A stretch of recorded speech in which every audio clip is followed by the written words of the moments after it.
Joe H asks, why are you sitting in your videos? Honestly, I kind of felt like it was time to change things up a little bit, and I actually feel that with the table, you guys are able to get a better look at the boots when I'm making a product review. What's going on, guys? Josh from soccerreviewsforyou.com, and welcome to another SR4U Q A episode. Your questions, my answers to them, all pulled from my Instagram, which is SR4U_Josh. You see it on screen. It's linked down below, and if you'd like to participate in the next Q&A episode by asking a question, make sure you go and follow me on Instagram if you're not already. Also, if you guys enjoy the Q&A series and want to see it continue on the channel, don't forget to support this one with a like, and if you're new here watching for the first time and don't want to miss out on future content from me, I post new videos every single day, so make sure you hit that subscribe button along with the little bell notification so you get notified when the next new video goes live. Alex de Madariga asks, hey Jabulani, why not SR4U string bags? To be perfectly honest with you guys, I've actually been thinking about doing SR4U string bags for a little while now. I just haven't exactly done it yet, but if you'd be interested in that, please let me know down below in the comments and maybe I can make it happen. Colby Wilson asks, hey James, what is the most important thing in a boot to you? Traction, weight, laces or no laces, etc. This is actually a great question, and the answer definitely will vary a lot from person to person in regards to what you prioritize in your football boots. I would say that weight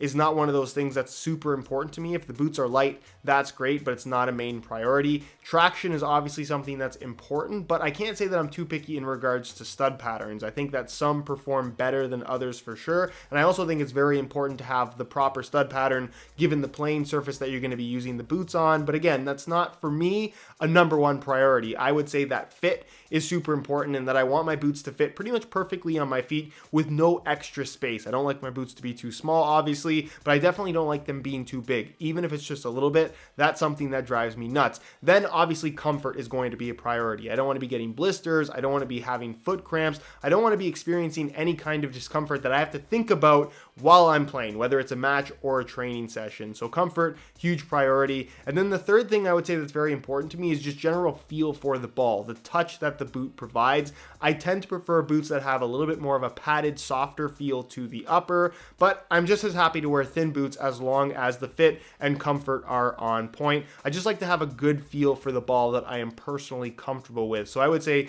fit, comfort, and overall touch are the three things that I really prioritize. Chan Chan Iceman asks, with older and iconic boots having more and more remakes, what are the 5 older boots you wish to see as a remake in the future? I'd still like to see a proper remake of the Predator Mania with a kangaroo leather upper, as we've seen Adidas do with the Accelerator and the Precision at this point. I also really like the Predator Pulse. I'm not sure that historically it's as important a Predator model for the Adidas brand, but the Predator Pulse and the David Beckham Dragon colorway, I actually have a pair behind me. That's one of my all-time favorite boots from an aesthetic standpoint, and I think the Predator Pulse as a whole is also really good. From a Nike perspective, they did an excellent job with the Laser 1 remake, but if I had to pick other Nike models to be remade, I think maybe the Nike Hypervenom Phantom 1 would be deserving. Maybe some kind of a modern remake variation on that boot I think a lot of people would be interested in, and maybe even one of the Nike CTR 360 Maestri models, the original, maybe even the third variation. I think those were some pretty unique boots at the time, and I think there'd be a good amount of interest in regards to people that would want a remake. And then finally, I think it would be cool for Nike to actually remake the OG Nike Mercurial Vapor 1. I know there are historically some other Mercurial Vapors that maybe you're pretty fond of, but I really feel like the Vapor 1 is the boot that defined the Mercurial range from that moment forward and really had a huge influence on the football boot industry. Pedro Rosselli asks, Jebediah, what's the most futuristic boot tech that you have used in the past years? This is a tricky question because it kind of depends on what your definition of futuristic is in regards to football boot tech. For me, I would kind of define that as a pair of boots that I'm going into not really knowing what to expect because of how new the design or the concept or the tech is. And there's only a couple of boots that I've ever worn that have kind of given me that sensation. One being the Mizuno Wave Ignitus 1, the original. It was just such a weird looking boot with weird elements on it. Mizuno made some pretty bold claims with that boot, and it really is one that, while I really like them, I can't say that it really feels like anything else that I've ever tried. So it kind of had that futuristic vibe to it. in a lesser sense. The one that I would say probably had the biggest impact in terms of I just didn't know what to expect was the original mid-cut Flyknit boots from Nike, the Magista Ober 1 and the Superfly 4. The first month or two of those coming out and having them and being able to wear them, it was just such a unique experience for me, and I think a lot of people kind of had the same impression, which is why they've had such a big impact on the football boot industry. And then the third one that I would say was a really unique experience were the Evo Speed SL boots, the ones that came with the warning sticker letting you know they were only going to last for 10 games. Those just feel unlike anything else that I've ever tried, even though they fell apart legitimately about 3 wears, not even 10. Stevie Desmond asks, best looking boot, new and dirty. Maybe this is an unpopular opinion, but I really do like the look of white boots, both when they're brand new. Obviously, bright white, super clean boots always look really, really good, but also when they're dirty. I like the look of kind of well-worn, broken in, kind of ratty looking white boots that are all stained up, have a bunch of scuff marks. I kind of think that looks cool, but maybe I'm weird. These looked great when they were all white, but I think they look equally as good dirty. Ninja 2000 asks, did you ever match your football boots to your kit when you were a kid? To be perfectly honest with you, not really. I wasn't ever really picky growing up as a kid about specific boot colorways, and it certainly never crossed my mind to try and match the colorway of my boots to my team's kit. It's just not something that I ever tried to do. As an adult, because I have so many boots now, it's something that I definitely have thought about a little bit, but it's still not something that I really prioritize when I go out and play. I think matching the boots to your kit always looks really, really clean, so I'm not against it in any way at all, but I can't say ever in my life that my choice of football boots has ever been influenced by the color of my team's kit. Millie Rock 007 asks, yo James, seeing as the T90 Laser sold out in minutes around the world, do you think Nike will try to re-release the re-release? If you're suggesting that they re-release the boots in the same yellow colorway, I don't think that's going to happen, but given that they've basically set up all of the tooling and the manufacturing process for a remake in the yellow, it absolutely would not surprise me down the line if they decided to do another re-release in a different colorway of the T90 Laser 1, which I would personally be very excited about, and I think people in general would be quite happy. Seth DCM asks, what's the best up-and-coming brand? I think right now more than ever, there are actually quite a few small brands that are making some really good stuff. I'm going to exclude the big three, Nike, Adidas, and Puma, because they don't count. Mizuno, I feel like, doesn't count either. I think everyone understands they make really good stuff, but a brand like New Balance, I think, has the strongest lineup they've ever had right now between the Tequila and the Furon V5, the Tequila being the better of the two, in my opinion. The Furon still needs a little bit work, but it's a solid boot overall if you do want to get your hands on a pair. Under Armour is kind of like a roller coaster brand where they come out with some really good stuff and then they come out with some stuff that is more or less mediocre or questionable depending on the situation. Right now they're kind of in a little bit of a questionable phase, so I'm curious to see what they're going to do next with their new models. I think a brand like Lotto that seems to kind of have come out of nowhere all of a sudden, they're making some really good stuff across the board, so I think they are definitely up and coming. Is that it?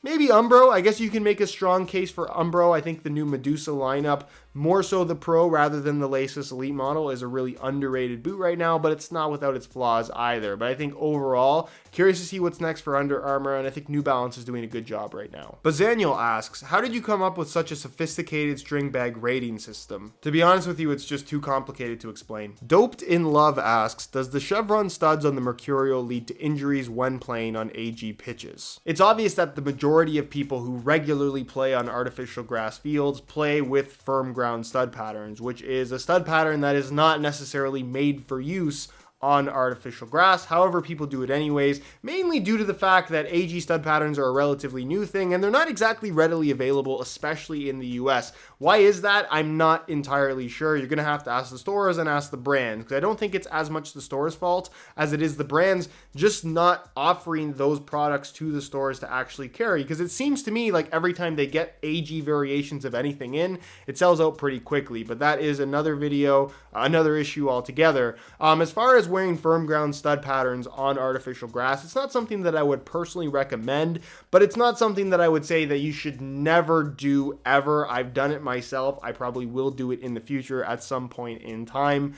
But I would say in general, if you regularly play on artificial grass, it would be best to invest in a pair of AG specific boots with a stud pattern made for that surface. As far as why something like a Mercurial FG stud pattern with the Chevron bladed studs can be more dangerous on artificial grass, it's simply due to the fact that you end up with too much traction and basically a clinginess where when you plant your foot, it's pretty much fixed in place. It doesn't have that freedom to twist or pivot. So if you get bumped, just even on accident or just in a slightly wrong way, it doesn't even have to be hard, it could cause some pretty severe knee or ankle injuries. Kind of all your joints are at risk when you have a little bit too much grip. I know that sounds like a weird thing, but the ability to slip, while it doesn't seem like a good thing as far as performance is concerned, can actually save you from some pretty serious injuries. And I'm sure if you're watching this video, there's going to be some people who have suffered some major knee injuries due to having too much traction on an artificial grass playing surface. So I'm not going to say that it's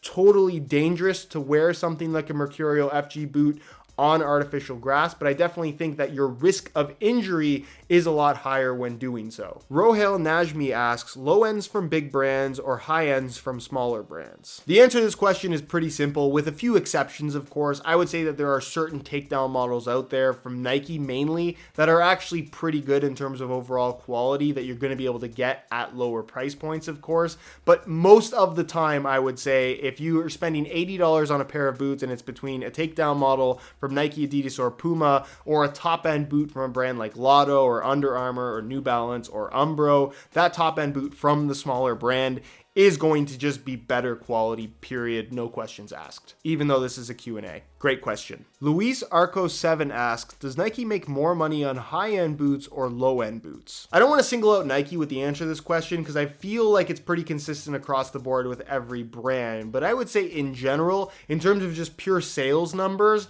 every single brand, Nike, Adidas, and Puma being the three big ones, they sell far more low-end boots than they do high-end ones. That's just a fact. It's not even close. It's pretty obvious why more people can afford $80 boots than they can $300 boots. As far as which ones they make more money on, I can only assume it's on the takedown models as well, because yes, you would think that the profit margin is probably higher for a high-end boot given that it costs so much more money, but you also have to consider that during the development of that high-end product, they're spending a ton of money on basically everything to come to that final product. So I think when you factor in all of that, plus the endorsement money that they have to pay to get pros to wear those high-end products, I would imagine that the biggest profit margin for any brand is actually in the low-end stuff, not the high-end. But that's just me guessing. You're not going to find Nike or any brand sharing their profit margins with the public. FXNLEO6 asks, what is your current favorite looking cleat? Without spending too much time thinking about it, off the top of my head, I think the X18 line looks really cool. I think that the Nike Premier 2 is a really good looking boot. I love the old school vibe that it has.